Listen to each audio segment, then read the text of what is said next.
하나님의 말씀 고린도전서 2장에서 봅니다.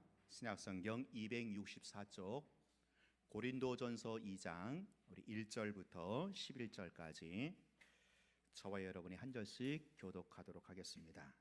형제들아, 내가 너희에게 나아가 하나님의 증거를 전할 때에 말과 지혜의 아름다운 것으로 아니하였나니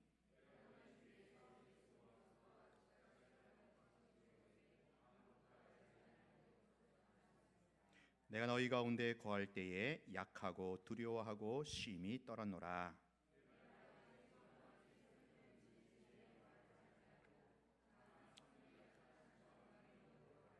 너희 믿음이 사람의 지혜에 있지 아니하고 다만 하나님의 능력에 있게 하려 하였노라.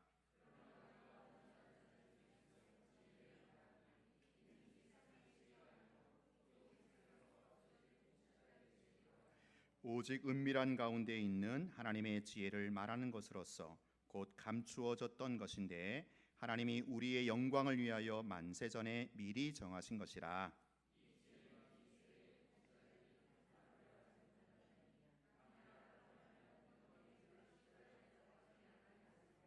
기록된 바 하나님이 자기를 사랑하는 자들을 위하여 예비하신 모든 것은 눈으로 보지 못하고 귀로 듣지 못하고 사람의 마음으로 생각하지도 못하였다 함과 같으니라.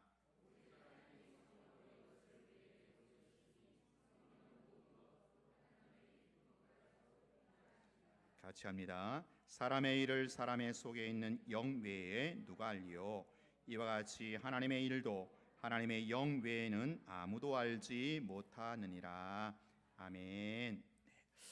기독교 상담가이고 저술가인 패트릭 몰리라는 사람이 있는데요. 이분이 한 사람이 신앙이 이렇게 성장하는 데 있어서 세 번의 단계가 있다라고 했습니다. 첫 번째 단계는 인생의 의미를 추구하는 그런 단계입니다. 인생을 살아가면서 무엇인가 이루어 보려고 열심히 달려가죠. 그래서 나름 성공도 합니다. 그러나 그 성공, 그 성취와 함께 이면에 있는 그 공허감을 느끼게 되고요. 그리고 인생의 회의를 느낀다고 합니다. 그러면서 보이는 인생이 전부가 아니구나. 이 눈에 보이는 현실을 있게끔 하는 보이지 않는 본질, 영적 세계가 따로 있구나. 이것을 깨닫게 될 때 사람들은 그때 신앙을 갖게 되고요. 하나님을 찾게 된다고 합니다. 두 번째 단계는요. 이제 하나님을 그렇게 해서 믿었어요. 하나님 믿었으나 여전히 자기가 중심이 되는 그런 단계라고 합니다. 이 단계에서 목적은 오로지 자신이에요. 나 자신이고 하나님은 믿는다고 하지만 그 하나님은 수단에 불과해요. 그 하나님은 나를 위해서 존재하는 분이십니다. 내가 하나님보다 더 지혜롭다. 그러므로 하나님, 내게 이래라 저래라 하지 마시고 그냥 내가 해달라는 대로 해주시면 됩니다. 하나님을 믿지만 나머지는 다 자기 마음대로 하겠다는 그런 단계죠. 아마 많은 교인들이 여기에 속해 있지 않을까 싶습니다. 세 번째 단계는 하나님을 하나님으로 믿고 섬기는 그런 단계를 말합니다. 내가 목적이 아니라 하나님 그분이 목적입니다. 그래서 하나님의 뜻을 앞세우고 하나님의 목적을 추구하는 그런 단계를 말합니다. 이 단계의 특징은요, 언제나 하나님의 뜻을 묻는다라는 거예요. 기도로 묻고 아뢰죠. 하나님께 묻고 또 성령의 인도를 받으면서 하나님의 영광을 위해서 살아가는 것입니다. 이런 사람에게는요, 하나님과 동행하는 기쁨이 있고요, 희열이 있고요, 또 하나님이 책임져 주실 것을 믿는 그 믿음에 의한 자유함이 있는 것입니다. 오늘 여러분은 어느 단계에 있으신지요? 고린도전서 2장은요 바울의 자기 간증으로 시작을 합니다. 우리 2장 1절 같이 한번 읽어볼까요? 시작. 형제들아, 내가 너희에게 나아가 하나님의 증거를 전할 때에 말과 지혜의 아름다운 것으로 아니하였다. 자, 바울은요 이제 고린도에서 사역할 때 말과 지혜의 아름다운 것으로 하지 않았다. 그렇게 말을 해요. 자, 이 말에서 바울에게 어떤 자랑거리가 있었는지, 그리고 그것을 붙들고 선택했을 때에 어떤 일이 일어났는지를 우리는 역으로 알 수가 있는 거예요. 자, 그 힌트가 이제 2장 3절에 나와 있죠. 우리 3절 시작. 내가 너희 가운데 거할 때에 약하고 두려워하고 심히 떨었노라. 바울은요, 고린도에서 목회할 때 자신이 심히 약하고 두렵고 떨었다, 그렇게 털어놓고 있어요. 바울이 이렇게 말하는 까닭은요, 고린도에 오기 전에 바울이 사역했던 아덴, 지금의 아테네죠. 그리스의 수도. 성경은 아덴으로 나와 있습니다. 이 아덴에서의 실패한 경험이 있기 때문에 그래요. 사도행전 17장에 보면 바울이 그 2차 전도 때 이제 고린도에 오기 전에 바울이 아덴에서 겪은 일이 거기에 기록되어 있습니다. 헬라 철학에 통달한 바울은요, 꿈꿔왔던 아덴으로 가면서 바울은요, 나는 이제 헬라 철학이라면 누구에게도 뒤지지 않는다. 이 아덴 도시 사람들은 지성인들이다. 이들에게 내가 만난 예수님을 철학적으로 또 지혜로 잘 설명하면 이들이 다 알아들을 거야. 그래서 많은 사람을 전도할 수 있을 거야. 그렇게 자신만만했습니다. 자, 과연 아덴에 가보니까 사람들이요, 여기저기 모여가지고 인생을 논하고요, 철학을 논하고요, 지혜를 논하고요, 또 다양한 주제로 서로 강연이 이루어지고 있는 그런 도시였어요. 자, 그런데 또 한편으로는 그 도시에 우상들이 가득 넘치는 거예요. 우상들이 많은 거예요. 여러분, 그 그리스 로마 신화에 나오는 그 신화 다 우상들이거든요. 그 우상의 도시가 바로 아덴이었습니다. 아니, 이럴 수가 있을까? 최고의 지성인들이 이렇게 많은 우상들을 섬기고 있다니. 바울은 그들에게서 지성인들이 갖고 있는 또 다른 이면, 모순을 발견하게 됩니다. 아, 이 사람들 정말로 어리석기 짝이었구나. 내가 이들에게 하나님이 누구인지 가르쳐 줘야겠다. 그래서 어떻게 이 하나님을 전할까? 어떻게 하나님을 가르칠까? 이렇게 생각하고 있는데, 그때 바울의 눈에 신상 하나가 딱 들어온 거예요. 그 신상 밑에는요, 알지 못하는 신에게, 이런 이름이 딱 붙어 있는 거예요. 아덴 사람들은요, 모든 신들에게 다 이름을 붙여갖고 섬기는 거예요. 그런데 혹시라도 그 신들 중에서 이름을 빼놓았다면 그 신이 화를 내리지 않을까 해서 알지 못하는 신이라는 이름으로 그런 신상도 만들어 놓았던 겁니다. 그것을 보고 바울은 외쳤습니다. 아덴 시민 여러분, 여러분은 범사에 종교심이 참 많은 것 같아요. 오늘 내가 알지 못하는 신에게 새겨진 신상을 봤는데, 여러분, 그 알지 못하는 신이 누구인지를 제가 한번 말해주겠다고. 그분은 바로 하나님이라고. 하나님은 천지 만물을 창조하시고 인간을 만드셨다고. 인간에게 생명과 소산을 주셨다고. 더군다나 그분은 우리에게 신을 찾는 그 마음을, 영혼에 대한 사모하는 마음을 주셨다고. 그래서 지금 여러분들이 이렇게 많은 신들을 섬기고 있는 거라고. 여러분이 지금까지 알지 못했던 그 신, 그분은 바로 하나님이라고. 하나님께 돌아오라고. 아주 그럴듯한 설교이지 않습니까? 소위 철학적인 설교를 아주 멋지게 지혜롭게 한 것입니다. 아덴 사람들은요, 그 바울의 설교를 듣고 호기심을 느꼈어요. 그리고 많은 논쟁으로 이어졌습니다. 그런데 정작 예수를 믿고 돌아온 사람은 별로 없었다라는 거예요. 그럴 수밖에 없지 않습니까? 하나님이 알지 못하는 그렇죠? 알지 못하는 신이 되어 갖고 그 수많은 신들 중에 하나로 전락했으니 말았으니 말입니다. 예수 믿을 리가 없지요. 바울은요, 철학의 도시에서 철학적인 방법으로 설교하다가 그냥 말씀이 아닌 하나의 철학 강의로 전락하고 말았던 겁니다. 계시와 심판의 하나님, 아들까지 주신 사랑의 하나님, 예수님의 십자가와 부활과 재림, 그 피 묻은 복음을 바울은 전하지 못했던 거예요. 예수님의 십자가를 전해서 주님께로 돌아오게 하는데 실패를 했던 겁니다. 이게 사도행 17장에 자세히 나와 있어요. 아덴의 실패. 여러분, 바울은요, 사실 어느 지방에 가든지 반드시 몇 사람이라도 꼭 전도해서 그곳에 교회를 세웠어요. 그러니까 교회를 세울 정도니까 어느 정도 이렇게 이제 많은 사람을 전도한 거죠. 그런데 정작 자신만만했던 아덴에서는 교회를 세우지 못했다라는 거예요. 여러분, 아덴 교회 못 들어봤지 않습니까?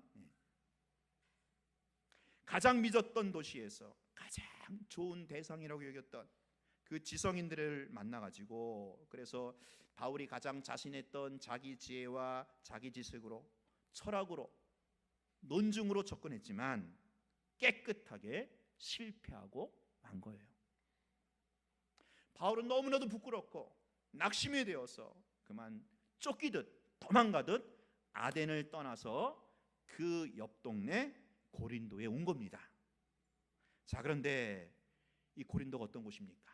고린도 사람들은요, 항구 도시라서 드색이 짝이 없고, 그리고 놀기 좋아하고요, 또 굉장히 음란하고요, 돈을 좋아하는 등 그야말로 이 신앙을, 믿음을 갖기 참 어려운 그런 사람들이었다라는 거예요.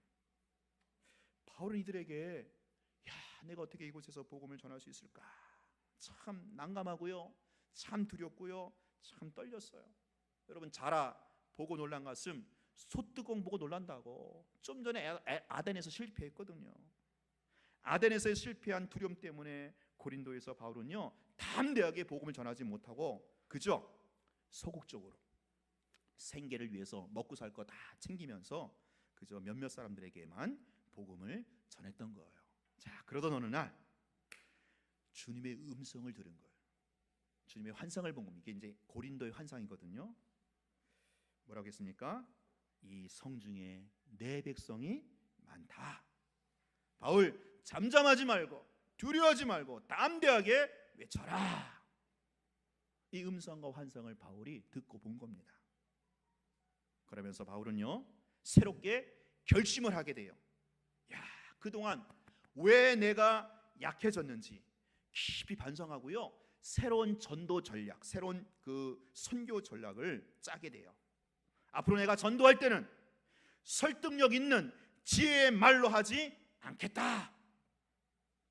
내가 좀 전에 아덴에서 하듯이 철학과 지식으로 변론하거나 화려한 말솜씨나 논증하는 방법을 사용하지 않고, 다만 성령의 나타나심과 성령의 능력으로만 내가 복음을 전하고 그렇게 선교하겠다. 이렇게 새롭게 굳은 결심을 하게 돼요.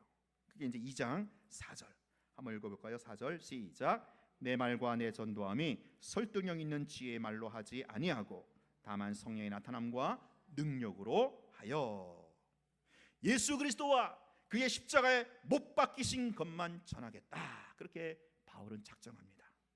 바울은요, 아덴에서의 실패를 경험 삼아서 사역의 방향과 인생의 자세를 완전히 바꾸게 된 겁니다. 새로운 전환점을 갖게 되는 것이죠. 여러분, 바울이 아덴에서 왜 그토록 연약해지고 왜 그토록 한없이 초라해진 이유가 무엇일까요? 그게 무엇일까요? 바울은요, 자기 자랑거리, 즉 인간의 말과 인간의 지식, 지혜를 의지했기 때문에 그런 겁니다. 십자가는 빠지고 예수님은 없어졌어요. 그 자리에, 십자가와 예수님의 그 자리에 자기 생각, 자기 철학, 자기 논리가 또아리를 틀고 있었던 겁니다. 주님을 바라보지 않고 사람들을 의식했어요. 칭찬받으며 유식하다는 소리를 듣고 싶어서 잘난 척한 결과 바울은 한없이 연약해지고 참으로 초라해진 자리로 전락을 했던 겁니다. 여러분, 오늘날도 우리 신앙인이 연약해지고 실패하는 이유는 다르지 않아요. 하나님을 믿고 그 이름을 부르며 하나님을 위해 일한다고 하지만 아직도 내 지혜, 내 생각, 내 방법을 버리지 못하기 때문에 그러는 거예요. 하나님은요, A라는 방법으로 복 주시기를 원하는데 그저 나는 B, 이 B라는 방법으로 복 받기를 원하는 거예요. 내가 볼 때 이 B가 더 현실적이니까 하나님, 내게 이래라 저래라 하지 마시고 그저 내가 해달라는 대로 하나님 해주시기만 하면 됩니다. 그런 식으로 신앙의 방향을 틀고 기도하다가 결국 실패하고 연약해지고 초라한 자리로 떨어지게 되더라라는 거죠. 결국 하나님을 바라보지 않고 하나님께 묻지 않고 내 방식으로 했기 때문에 그렇게 되는 거예요. 여러분, 우리가 연약해지고 초라해지는 이유는요, 명백해요. 하나님만 전적으로 믿고 신뢰하는 그 소신을 접고 그저 인간적으로 계산하고 잔머리를 굴렸기 때문에 나중에 보면 굉장히 내가 다운이 돼 있는 거예요. 어떤 목사님이 어느 유명한 국회의원을 만나서 물었다고 해요. 국회의원, 국회에 들어가기 전에는 정말 괜찮았던 분들이었는데 왜 그 국회만 들어가면 사람이 그렇게 변질되냐, 왜 변하냐, 그렇게 물었대요. 그분이 그렇게 말을 하더래요. 답변을, 국회의원이. 저도 그렇게 생각했는데 제가 들어가 보니까 알겠더라는 거예요. 뭐 좀 일 좀 하려면 타협을 할 수밖에 없다라는 거예요. 뭔가 내 미래를 생각한다면, 곧 다음 선거를 생각한다면 이게 국회의원의 양심과 소신대로 일하기가 참 어렵다라는 거예요. 왜? 이 연결된 게 너무 많다는 거예요. 그래서 처음에는 강했는데, 떳떳하고 강했는데 갈수록 약해지더라는 거예요. 국회 들어가니까. 그러면 어떤 사람이 계속 강할 수 있습니까? 뻔하죠. 자리에 연연하지 않고 다음 선거에 신경 쓰지 않는 사람, 그 사람이 소신 있게 강단 있게 국회의원의 직을 감당할 수 있다는 거예요. 그런 사람과는 타협이나 거래를 할 수 없다는 거죠. 여러분, 오늘 우리가 예수 믿는 신자가 연약해지는 이유는 결국 내 욕심 때문에 그렇지 않습니까? 내 생각, 내 지혜로 선택하고 처신했기 때문에 그러지 않습니까? 자, 그러면 신자는 언제 강해질 수 있습니까? 내 방법을 내려놓고 말씀 붙들고 기도로 묻고 성령의 인도를 따라갈 때 그는 가장 강해질 수가 있다라는 거예요. 왜요? 나보다 하나님이 더 지혜롭기 때문에 그렇지 않습니까? 그때 우리는 강해질 뿐만 아니라 자유해지는 거예요. 왜? 순종했으니까. 결과는 하나님이 책임져 주시기 때문에 그런 거죠. 아덴에서의 실패 후 바울이 결심한 것을 가리켜서 제3의 결심이다라고 말할 수 있어요. 제3의 결심. 그러면 모두 있다라는 거예요. 제1의 결심, 제2의 결심. 자, 제1의 결심은요, 하나님이 나를 사랑하셔서 독생자를 주셨다라는 것을 믿기로 한 결심을 말해요. 그러니까 예수님을 나의 구주로 믿고 영접하는 결심이죠. 아까 제가 서두에 말했던 대로 그 뭐예요? 신앙인이 성장하는 한 첫 번째 단계와 연결이 되는 거죠. 근데 두 번째 결심이 뭐냐? 이제 하나님의 일을 하면서 일평생 주님만을 섬기며 헌신하겠다, 그런 결심을 말해요. 그런데 아직 자기 방식, 자기 방법을 버리지 못한 그런 단계라는 거죠. 신앙인의 제2단계. 바울도 이런 결심이 있었기에 선교사가 되었던 겁니다. 그러나 자기 방식으로 사역했기 때문에 아덴에서 그와 같은 실패를 맛보게 된 겁니다. 자기 언변을 믿고 자기 지식과 자기 자랑을 의지한 것, 성령을 앞세우지 않고 인간의 지혜와 방법대로 하려고 한 것, 바로 이것이 제2의 결심이에요.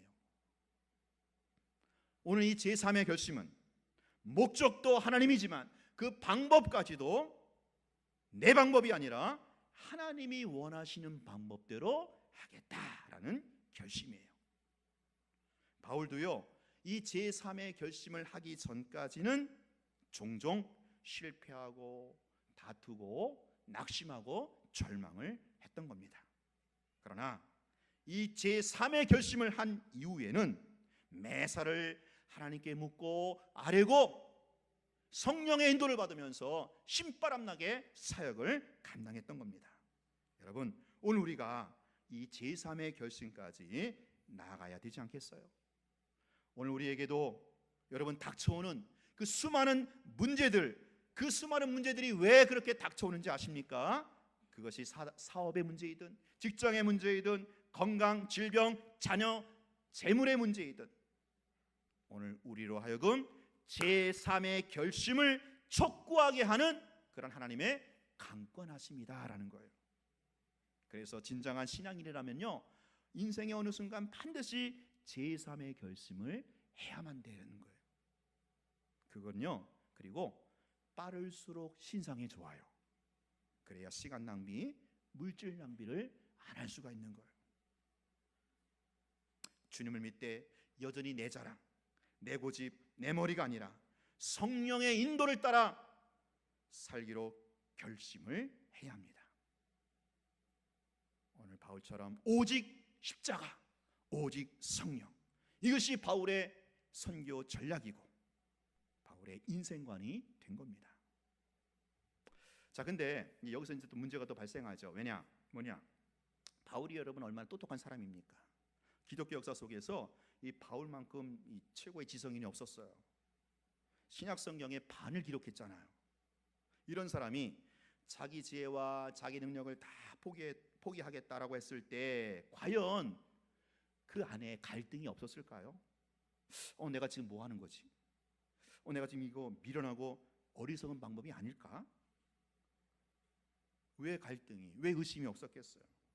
자, 그래서 바울은요, 자기의 그런 방법, 예수님의 십자가를 붙들고 성령의 인도만을 따라가는 그 방법이 결코 미련하거나 무능한 것이 아님을 바울은 증명할 필요가 있었던 거예요.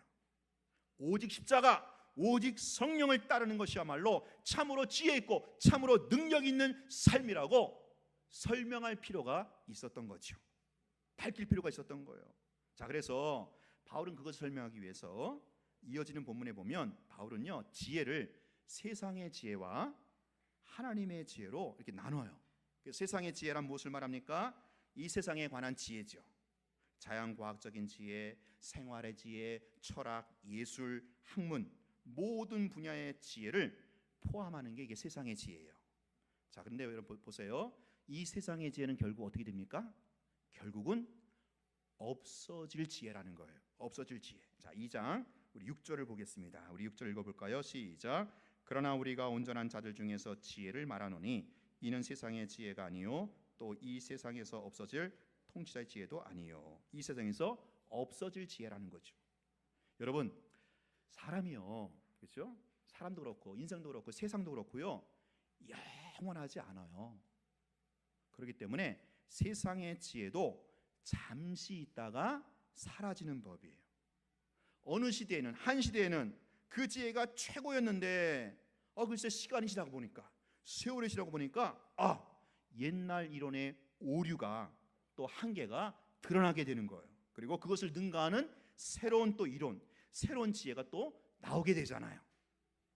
그 당시엔 대단한 것 같았는데 완전하지 못하고 잠시 왔다가 사라지는 것에 불과하다라는 거죠. 여러분, 천동설, 그 당시에는 그게 지혜였어요. 세상을 움직이는 통치 원리였어요. 근데 시간이 지나니까 그거는 쓰레기 취급당하잖아요. 지금 지동설, 이게 세상의 지혜라는 거예요. 자, 그 다음에 또 여기 보면 통치자의 지혜도 있어요. 통치자의 지혜. 자, 통치자란 그 시대의 엘리트, 지도자, 리더십을 말하죠. 그래서 통치자의 지혜는요, 그 시대 사람들이 다 인정하고 따라가는 그런 지혜를 말한다고 할 수 있어요. 자, 그런데 바울은 그러한 통치자들의 지혜가 미련하다, 어리석다라고 아주 신랄하게 지적을 하고 있어요. 왜 그럴까요? 왜 그럴까요? 그 당시 통치자들의 지혜, 관원들의 지혜가 예수님을 십자가에 못 박았기 때문에 그런 거예요. 바울은 그걸 분명히 하고 있습니다. 2장 8절 보세요. 우리 8절, 이 지혜는 이 세대의 통치자들이 한 사람도 알지 못하였나니 만일 알았더라면 영광의 주를 십자가에 못 박지 아니하였으리라. 그러니까 몰랐기 때문에, 이 세상의 지혜로 몰랐기 때문에 십자가로 예수님 못 박은 겁니다. 그래, 어리석다라는 거죠. 자, 그러므로 이 세상의 지혜는요, 세상에 속한 것으로서 인간의 머리에서 나왔지만 그것은 한계가 있고 일시적이고, 그리고 하나님의 지혜 십자가를 거부한다라는 거예요. 이와 반대로 하나님의 지혜는 영원합니다. 영원하지요. 한 시대를 장식하며 잠시 있다가 사라지는 것이 아니라 태초부터 영원까지 계속 이어지는 게 하나님의 지혜예요. 그런데 이 지혜는요, 감추었던 지혜다라고 성경이 말하고 있어요, 바울이. 자, 2장 7절 보세요. 7절, 오직 은밀한 가운데 있는 하나님의 지혜를 말하는 것으로서 곧 감추어졌던 것인데 하나님이 우리의 영광을 위하여 만세전에 미리 정하신 것이라. 원래 하나님이 감추려고 했던 게 아니라 하나님이 나타내셨는데, 드러내셨는데 인간이 미련하고 죄로 어두워져서 그것을 깨닫지 못했다라는 거예요. 자, 근데 이제 하나님이 그 지혜를 십자가의 사건으로 만천하에 드러내셨던 것입니다. 구약 속에 예언되어 있고 이스라엘 문화와 제사 제도 속에 존재했지만 사람들이 그저 자기 생각에 꽉 붙들려 가지고 깨닫지 못했는데 때가 참에 십자가의 사건으로 분명하게 드러났다라는 거예요. 이것은 하나님이 사랑하는 자들을 위하여 예비하신 것이다 라고 9절에서 말하고 있어요. 자, 9절 보세요. 기록된 바 하나님이 자기를 사랑하는 자들을 위하여 예비하신 모든 것은, 결코 사람의 힘으로 깨닫거나 발견할 수 없는 그 깊은 지혜가 십자가 사건을 통해서 만천하에 드러났다라는 것입니다. 그러므로 이 십자가를 붙드는 것이야말로 미련하고 어리석은 것이 아니라 하나님의 지혜의 핵심을 붙드는 것이고요, 그래서 가장 지혜로운 선택이 된다라는 거예요. 마찬가지로 성령을 붙들고 성령을 의지하는 것은 어떻습니까? 여러분, 미련하고 무능한 것으로 보입니까? 그게 아니에요. 여러분, 사람의요 깊은 속을 누가 알겠어요? 10길 물속은 알아도 한길 사람의 속은 모른다고 하지 않습니까?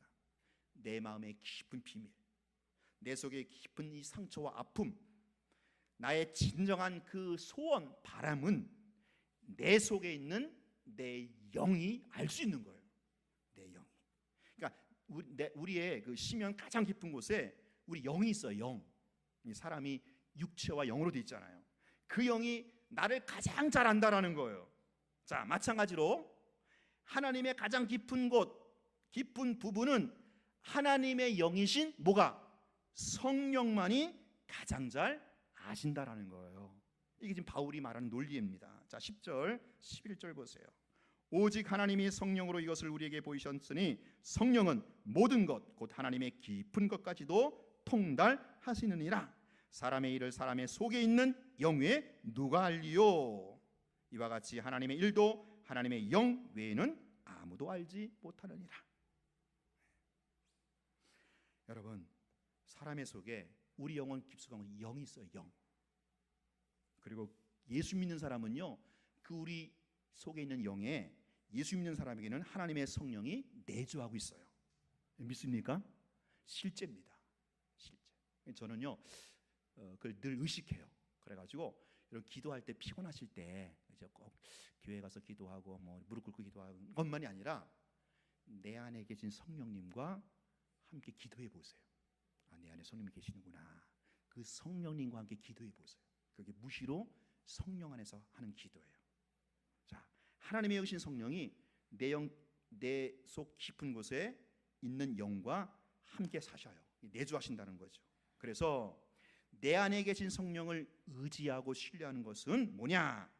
하나님의 가장 깊은 것까지도 통달하는 유일한 방법이다라는 거예요. 하나님의 그 깊은 사랑, 그 어마무시한 능력, 그 하나님의 그 신령한 지혜를 온전히 알고 누릴 수 있는 그 유일한 길, 막강한 길이 바로 뭐라는 거예요? 성령을 의지하는 거예요. 성령을 붙드는 거예요. 성령을 추구하는 거예요. 창조주 하나님의 그 모든 것, 그분의 계획과 그분의 섭리를 알고 그것과 함께 행할 수 있는 비결은 바로 성령을 붙잡는 거예요. 성령을 추구하며 성령에 민감하게 반응하며 사는 것이에요. 그것이 가장 지혜롭고 가장 능력 있는 삶이 된다라는 겁니다. 사랑하는 여러분, 바울은요, 이 아덴에서 세상적인 지혜를 붙잡고 자기 고집과 자기 방법대로 사역을 하다가 그만 결과적으로 한없이 연약해지고 참으로 비참해졌어요. 그래서 성령을 따라가지 못하는 것이야말로 참으로 무지하고 무능한 것임을 뼈저리게 깨달았던 거예요. 그런 실패를 통해서, 아덴에서의 실패를 통해서 바울은 진리를 얻게 된 겁니다. 그래서 이제 바울은요, 하나님의 지혜인 십자가만을 붙들겠다, 내가 예수 그리스도와 그가 십자가에 못 박힌 것 외에는 아무것도 알지 않기로 작정하겠다 라고 담대하게 선포하고 있는 거예요. 뭐가 지혜인지, 뭐가 능력인지 아는 사람이에요. 체험한 사람이에요. 그리고 오직 내가 십자가만 붙들고 성령만 따라 살고 사역을 하겠노라. 오늘 우리가 신앙인으로서, 신자로서 정말 강하고 정말 지혜로운 삶의 방식은 무엇입니까? 오직 십자가를 붙드는 거예요. 십자가를 붙드는 거예요. 그게 뭐 미련해 보이고 아무것도 아닌 것처럼 보이지만 그게 아니라는 거예요. 십자가를 붙드는 것이야말로 가장 지혜로운 처신, 가장 능력 있는 삶의 선택이 된다라는 겁니다. 그 십자가를 쥐고 예수님을 따르는 삶을 말해요. 바울은요, 오늘 이 고린도 교인뿐만 아니라 오늘 우리에게도, 오늘 우리 영광교회 성도들에게도 십자가만을 붙들고 성령을 따라 사는 삶이야말로, 이거야말로 남는 장사고 이거야말로 결코 후회가 없는 풍성한 삶이라고 자신 있게 외치고 있는 겁니다. 이제 여러분도 여러분 자신의 얄팍하고 세상적인 지혜를 의지하지 말고 그거 다 내려놓고 우리 하나님의 성령을 따라서 하나님의 지혜인 십자가의 방법을 붙들고 정말로 지혜롭고 참으로 능력 있는 삶을 살아가시기를 주의 이름으로 축복합니다. 우리 말씀 기억하시면서 우리 찬송 부르겠습니다. 찬송을 우리 151장으로 부를게요. 151장 부르시면서 준비하신 예물 드리도록 하겠습니다.